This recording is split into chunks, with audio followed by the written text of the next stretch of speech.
It's a common practice. Education Minister admits schools regularly bar students from promotion based on grades. Good evening and welcome to Primetime News on air and online at onespotmedia.com. I'm Archibald Gordon. And I'm Doreen Samuels. Also this evening, pay them. Opposition spokesman calls again for differential pay for specialist teachers. Be vigilant. Health Ministry increases vector control after suspected dengue death. More beds. Health Ministry to expand the care facility at Cornwall Regional. And in the financial week rebuilding, players in the dairy industry look to rehabilitate the floundering sector. There's also sports commentary and weather in this newscast. But before the break, the feedback question. This evening we're asking, do you support the call for specialist teachers to be paid more to keep them in Jamaica? Share comments online, facebook.com/television Jamaica, and tweet us at Television Jam. Please stay with us. Primetime News returns right after this break.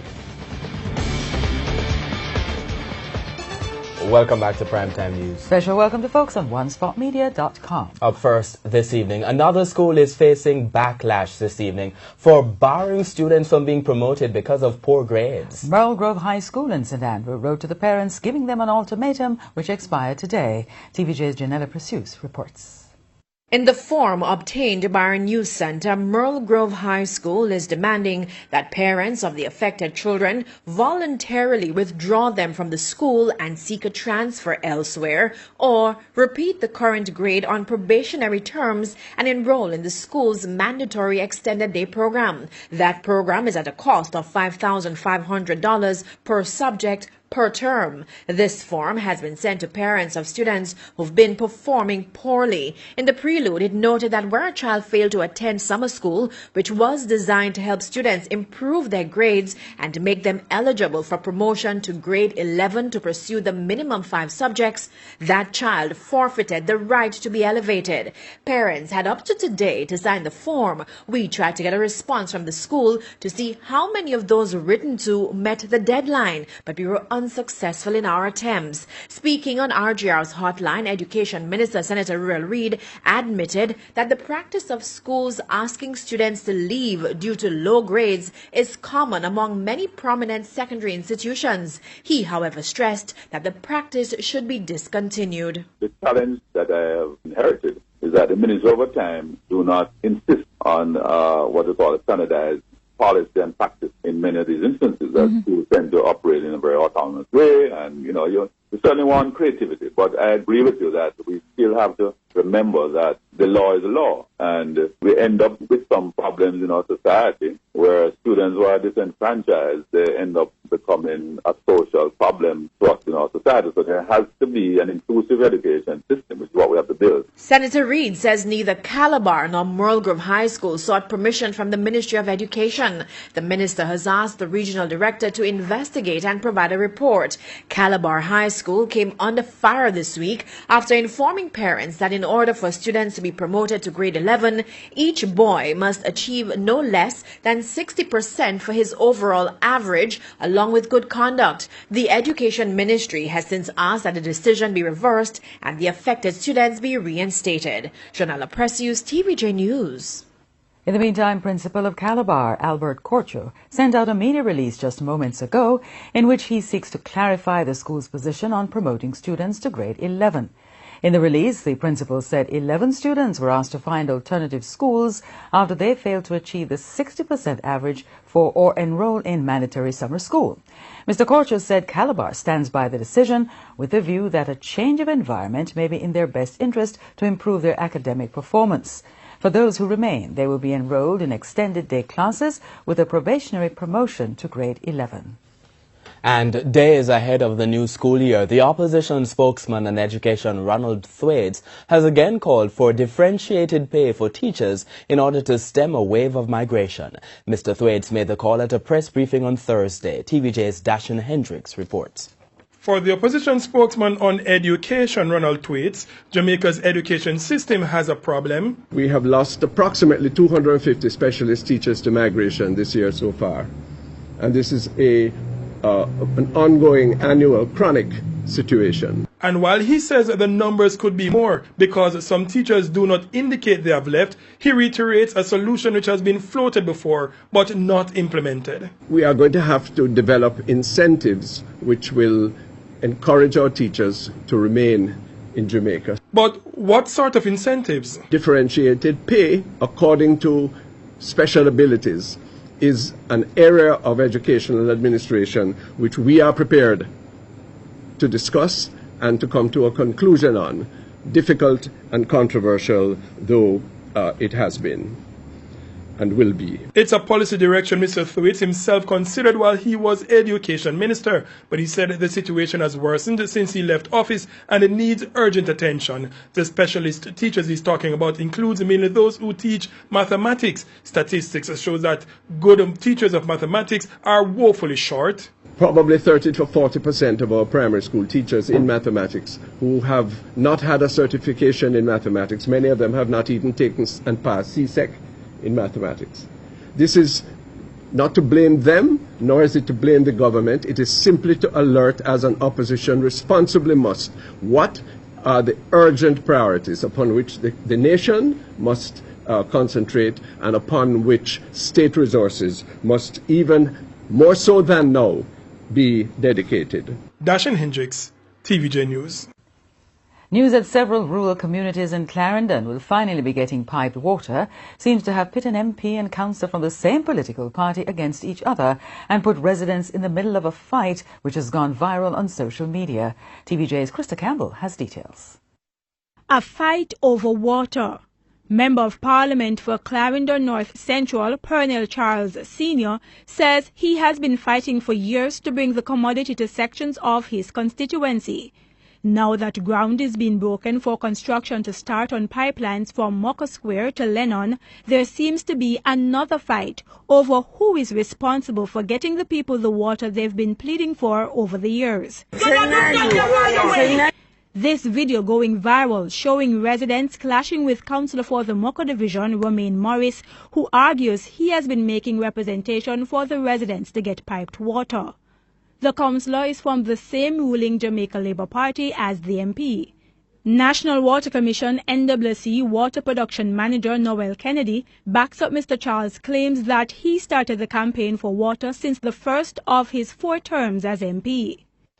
Some 17 schools with flush toilet and probably about 3 or 4 with water from the system.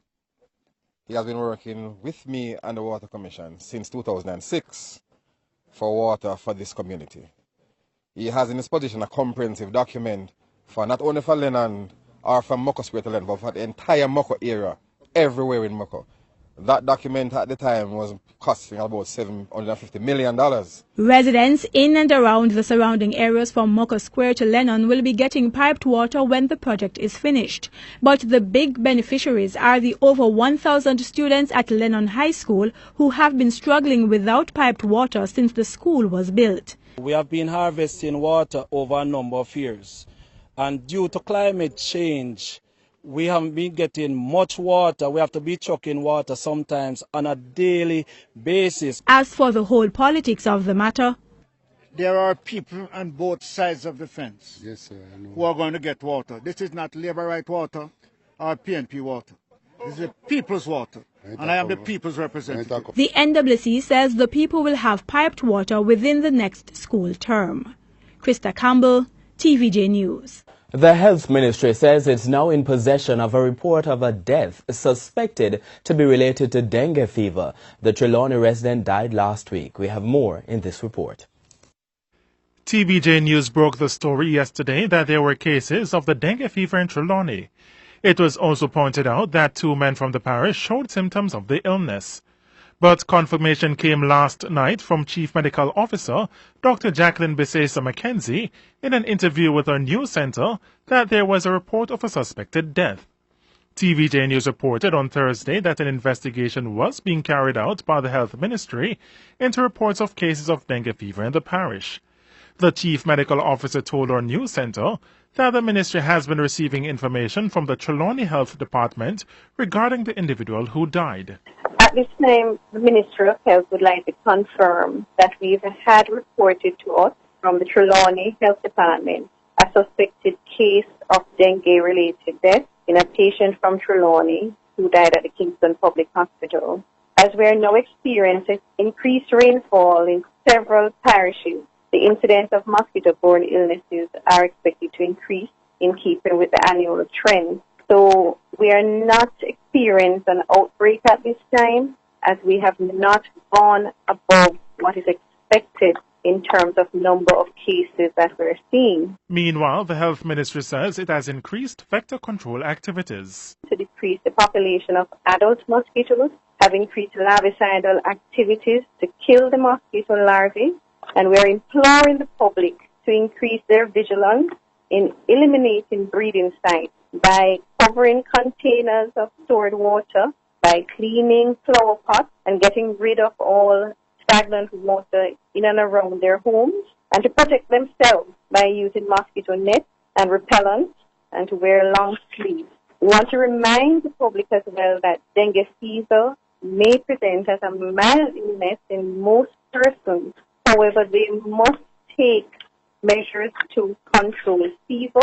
They are to give acetaminophen or paracetamol to control the fever, and they're advised not to use medications containing aspirin. O'Shane Masters, TVJ News. A top story today. Education Minister admits schools barring students from promotion is a common practice as news emerged that another institution has informed parents of the same policy.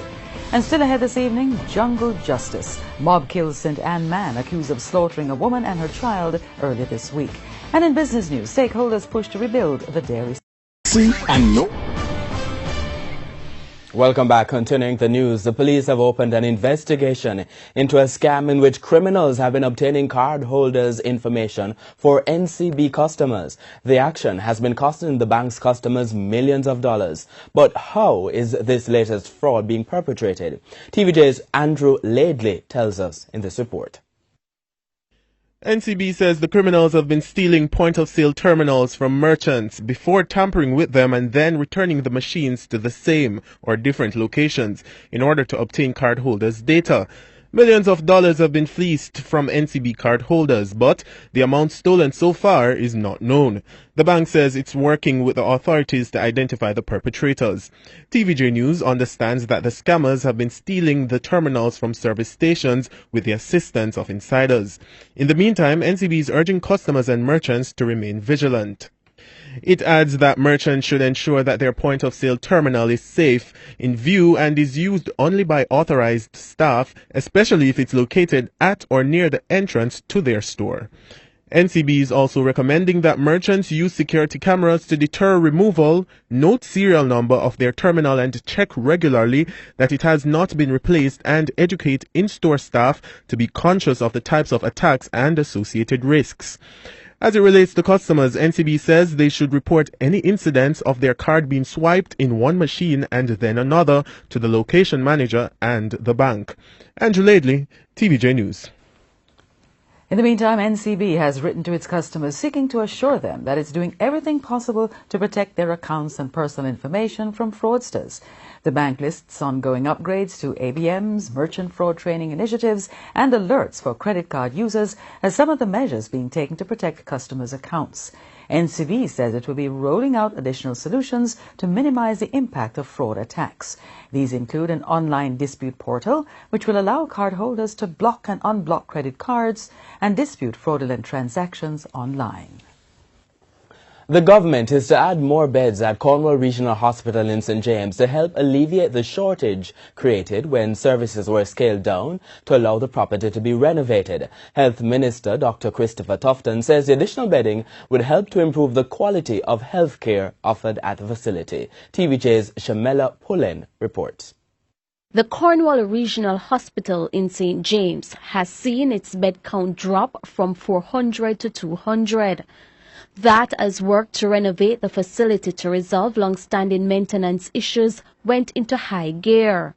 Some of the patients were relocated to health facilities across the west and north of the island, but a chronic bed shortage remained for those continuing to seek treatment at the Type A health facility. In fact, we're now adding another 80 beds to the 220 or so. So in another 4 or 5 weeks, we'll have 300 beds at Cornwall Regional plus the additional beds at Falmouth, and that is to expand the capacity of the service. Work is now completed at the accident and emergency area, which should help to ease some of the issues patients have to face in the year. We would have had the completion of the building to expand accident and emergency. We're going to have an official opening of that. That's now 2 weeks or so, and that will create greater comfort to deal with A&E.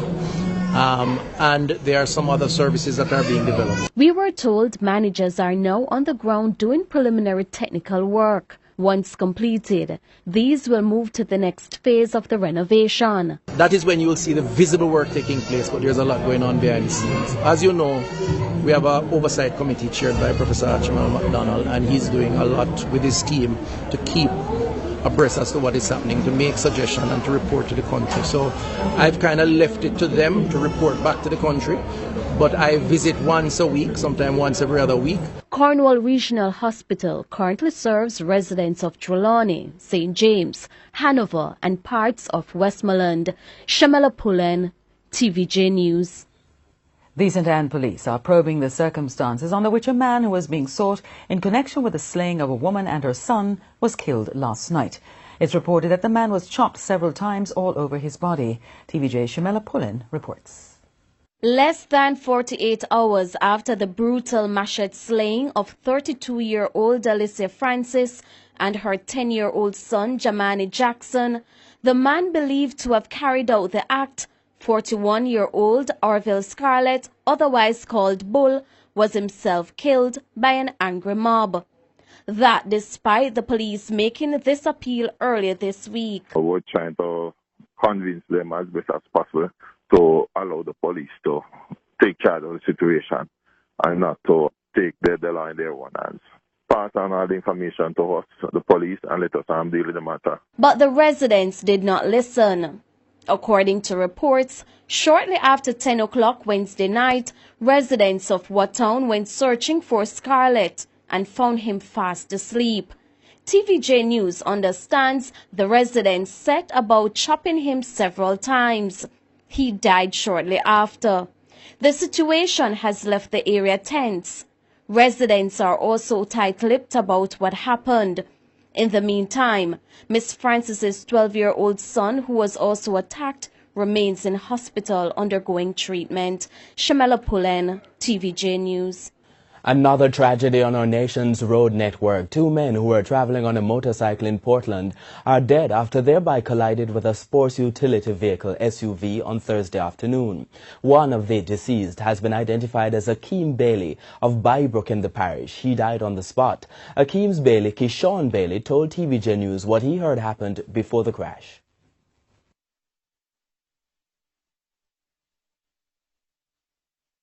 To my understanding of what others say, that he went to fix his bike and didn't get through. So I believe he was hungry, vexed, speeding on his way coming home. Not sure, but that's what people say. Which side he was heading from? He was leaving Buff Bay heading to Port Antonio way. So he was heading towards Spring Garden. Tourism Minister Edmund Bartlett says some 9 cruise ships are expected to visit Portland in October. He made the announcement during a tour of the Port Antonio Craft Market and attractions on Thursday. Mr. Bartlett also visited the Boston and Winifred beaches in Port Antonio.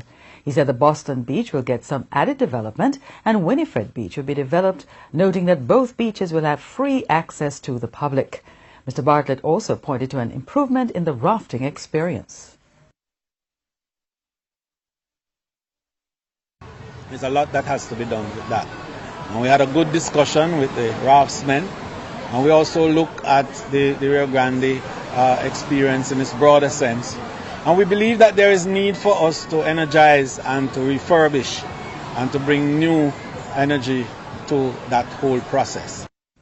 Member of Parliament for Western Portland, Darrell Vaz, who was also part of the tour, said the government will make an announcement soon on free access to beaches. Minister Bartlett and I have met, we have spoken, and we are starting with the hottest beach, which is the Discovery Bay Puerto Rico beach. I've already met with the Discovery Bay CDC in this week, We have had a very good discussion. I've had a discussion with Minister Bartlett, and I think that in due course, within the next few weeks to a month, we will be able to make an announcement in relation to Discovery Bay, where the people of Discovery Bay will have access, free access to a beach with proper facilities. That is the intention. Before the break, it's now time for our feedback responses, and Archie is at the smart board. Thanks, Lorraine. Here's a question this evening asking, do you support the call for specialist teachers to be paid more to keep them in Jamaica? A couple of quick comments. Here's the first. Yes, every teacher deserves more pay, but can our tax dollars stretch to do it? Second comment, who are specialist teachers? Is it specialist ed teachers or teachers who specialize in a specific subject? Remember, in infant and primary schools, one teacher is teaching several subjects compared to high schools teachers who teach 1 to 3 different subjects. It's not easy to deal with different personalities. They should all be paid equally, in my opinion. This person says, of course, being a specialist means you'd have studied in depth and at length for your profession. You may also be able to better understand the child's needs, learning styles, and interests. If you've worked so hard to attain special qualifications in whatever you do, you should be paid accordingly. Final comment for this section is, yes, those children are hard to deal with. Pay the special ed teachers more, man. That is our final comment for this section. Keep your comments coming on Facebook and Twitter, facebook.com/televisionjamaica, and your tweets to @televisionjam. The Financial Week, news from overseas, and or Bite of the Week. They're all next. Please stay tuned.